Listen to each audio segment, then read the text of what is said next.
Welcome to एक sir classes. आज हम क्लास 5 की हिंदी की पाठ्य पुस्तक वाटिका का पाठ 1 का अभ्यास विमल इंदु की विशाल करने लेकर आए हैं। आइए इसको शुरू करते हैं। सबसे पहले है शब्दार्थ। पहला शब्द है अनादि, जिसका मतलब होता है जिसका कोई आरंभ न हो या हमेशा रहने वाला। चंद्रिका, चांदनी, चांद की जो रोशनी होती है उसको चंद्रिका, चांदनी कहते हैं। अनंत, जिसका अंत न हो। प्रसार, फैलाव, विस्तार। मनोरथ, मन की कामना, अभिलाषा या मन की इच्छा। निनाद, गुंजार, ध्वनि, आवाज। दयानिधि, दया का भंडार, ईश्वर, ईश्वर का पर्यायवाची है दयानिधि। तरंगमालाएं, लहरों के समूह।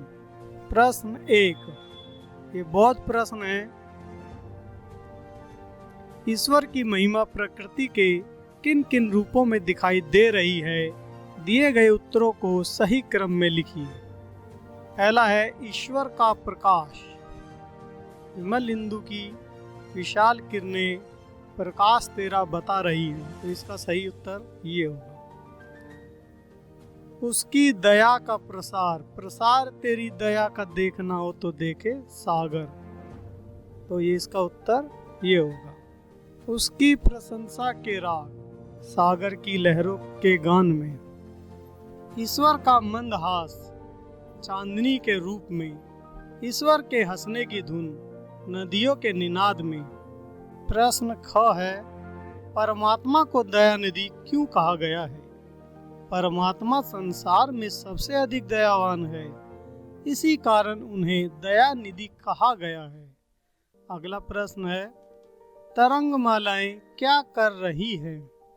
तरंगमालाएं ईश्वर की प्रशंसा के राग गा रही हैं। नेक्स्ट, प्रभु की दया की तुलना सागर से क्यों की गई है? ईश्वर की दया भी सागर की तरह ही पूरी दुनिया में फैली हुई है, इसलिए इसकी तुलना सागर से की गई है। पंक्तियों का भाव स्पष्ट कीजिए।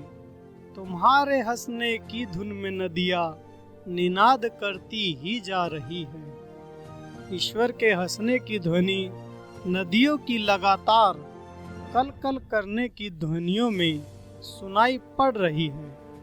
ख, तेरी प्रशंसा का राग प्यारे तरंगमालाएं गा रही हैं। तरंगमालाएं ईश्वर की प्रशंसा के राग गा रही हैं। प्रश्न नंबर 3, सोच विचार बताइए। प्रकृति द्वारा निर्मित 10 चीजों के नाम। नंबर 1 सागर, नंबर 2 नदियाँ, नंबर 3 पेड़ पौधे, नंबर 4 जीव जंतु, नंबर 5 सूरज, नंबर 6 चांद, नंबर 7 तारे, नंबर 8 हवा, नंबर 9 पानी, नंबर 10 बादल। इसमें आप और भी अपने मन से ऐड कर सकते हैं, क्योंकि प्रकृति ने लाखों करोड़ों चीज़ें बनाई हैं। इसमें केवल हमसे 10 पूछे गए हैं, इसलिए हमने 10 के ही नाम यहाँ पर दिए हैं। मानव द्वारा निर्मित 20 चीज़ों के नाम बताइए। इसमें 10 चीज़ों के नाम हम दे रहे हैं, 10 आप अपने आप सोच कर लिखेंगे। मकान, मोटरसाइकिल, कार, जहाज, नाव, घड़ी, टॉर्च, मोबाइल, कपड़े। मोबाइल देखिए 2 बार हो गया है, तो इसे काट देते हैं और आगे अगला प्रश्न देख। प्रश्न नंबर 4, भाषा के रंग। नीचे लिखे शब्दों के तुकांत शब्द लिखिए, जैसे सागर, गागर। तो इसी प्रकार इंदु का तुकांत शब्द होगा बिंदु, धुन का बुन, माया लाया, लीला गीला, मिला हिला। नीचे दिए गए शब्दों के समानार्थी शब्द लिखिए, जैसे इंदु का समानार्थी शब्द है चंद्रमा, उसी प्रकार प्रकाश का रोशनी, सागर का समुद्र, मनोरथ का अभिलाषा, जगत संसार, तरंग लहर तुम्हारी कलम से। इस प्रश्न को आपको अपने आप करना है। सुबह शाम के दृश्यों को देखकर जो छवि आपके मन में उभरती है उसे अपने शब्दों में लिखिए। प्रश्न 6, अब करने की बारी। कविता का अभ्यास कर कक्षा में भावपूर्ण ढंग से सुनाइए। जिस प्रकार आप पिछले वीडियो में देख सकते हैं कि हमने कविता को किस प्रकार सुर के साथ गाया है, आप भी उसी प्रकार कविता को याद करके अपनी कक्षा में इसका अभ्यास करिए और अपनी क्लास के बच्चों और गुरुजनों को इस कविता को सुनाइए। प्रश्न नंबर 7 में एक और कविता दी हुई है।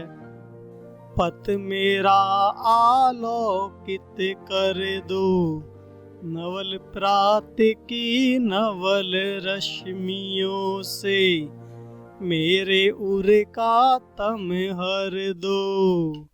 मैं नन्हा सा पथिक विश्व के पथ पर चलना सीख रहा हूँ। मैं नन्हा सा विहग विश्व के नभ में उड़ना सीख रहा हूँ।